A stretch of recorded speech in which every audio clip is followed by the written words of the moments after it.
galee akka ittiin xumuranne immoo kan nama godhaa jiru warroota kaleessa gaafa isiin karaa irra hafte maraattuu jedhaa turan. Irra seentanii isii afaanii waa baasuu deemtan. Ani isii ittiin mufadhu. Waan feetu sonaan jette ittiin mufadhu. Garuu mucayyoo tana waa wayii jajjachiistanii afaanii waa baastanii siinii galee aariidhaan miiraan afaanii baastanii isii waa wayii gaafa dubbatte dhuftanii akkana taate akkas taate akkana taate hin jedhinaani sababbii kiyyaan waan feete hoonaan jette ani ittiin mufadhu sii galee ittiin aaru waan feete naanaa jettu miira isiinii beeka waan ta'eef. Kana waan ta'eef nu dhiisaati jireenya keessan nama dhiisaa jireenya keessan jiraadha. Nama waliin naquu hin deeminaati. Warroota asirra seentanii gastii isii irra seentanii waa'ee biraa isii faana haasoftan. Waa'ee keezii piraayiveetii isii faana haasoftan. Waa'ee jireenya isii hadha murteessuu deemtan. Waa'ee dalagaa isii har'a itti agarsiisuu deemtan dhiisaati yoo seentan onlaayinii waan bitattan irraa bitadhaa deema. Yoo dadhabdan usaati taaha. Isiillee dubbattanii waa dubbachiistanii booda isiin akkana taate hin jedhinaani.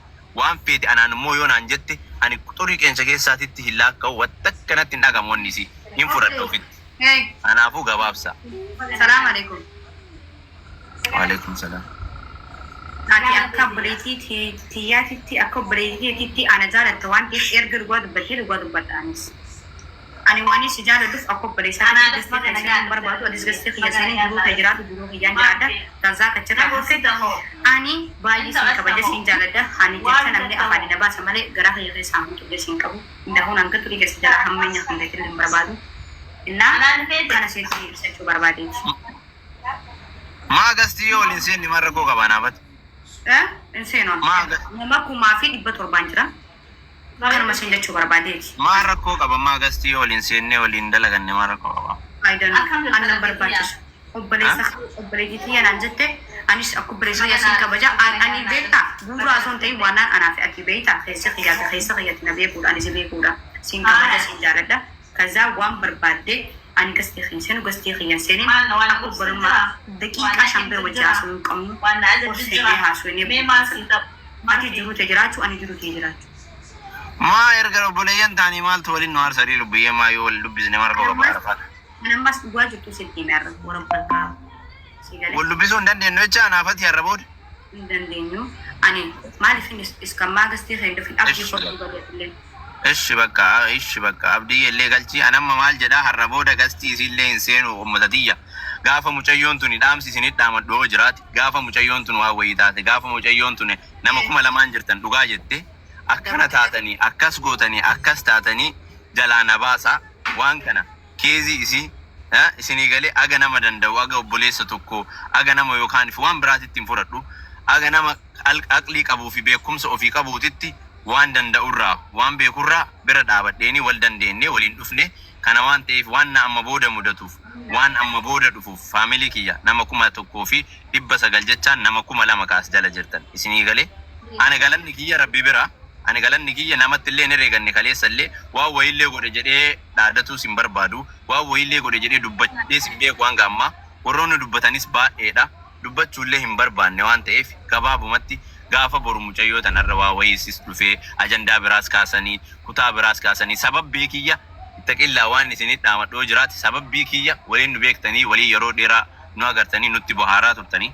Sababbii kiyya akka gandaaf gandaa waliin tuqne namaaf namaa waliin tuqne akkana godhe akka hin jenne dhaamsi ani isinii dhaamadhu hoo jiraate dhaamsa kana na dhageettanii nama 1,900 namni tokko kardi godhatu hin dhabamu an hanga danda'utti haga obboleessaatti waan bira ture hanga ammaatti waliin ture galatoomaa turtii waliin qabaanneef isii waliin qabaadhellee baay'een itti gammadaa obboleettitiyya akka isiin cinqamtuun barbaadu nagahee jira.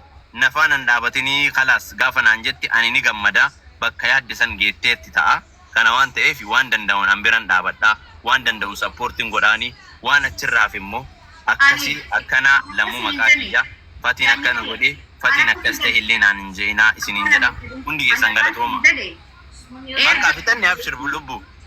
Lubbuun dhaabaatu akka obbolummaa siin jaaladha erga jettee ani siin jaaladha sifaana turuu hin barbaadu. Akkaatti sirraan fakkuun barbaada karaa nagayaa deemee milkaa'ee.